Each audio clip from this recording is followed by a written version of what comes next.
Burke के मजाक पर ऑस्ट्रेलवी सेनेट में शदीद गम गुस्सा। ऑस्ट्रेलवी सियासतदान पॉलिन हैंसन बुर्का पहनकर पार्लियामान पहुंच गईं।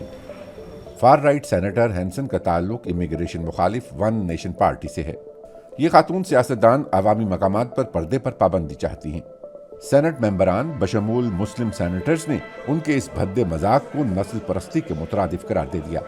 ड्रेस कोड सेनेटर्स की अपनी पसंद हो सकता है, लेकिन नस्ल परस्ती इस ऐवान की चॉइस नहीं होना चाहिए। अगर ये बात ड्रेस कोड के बारे में है तो वो एक मजहब की तौहीन कर रही हैं। वो मुसलमानों और ऑस्ट्रेलवी शहरियों की तौहीन कर रही हैं। ये बिल्कुल गैर आईनी है। ये हरकत ईमान रखने वाले लोगों को तंग करने के मुतरादिफ है। ये इंतहाई नस्ल परस्ताना और गलत अमल है। आखिरकार सेनेटर हैंसन को ऐवान से निकाल दिया गया और उनकी इस हरकत पर उन्हें 1 हफ्ते के लिए मुअत्तल कर दिया गया।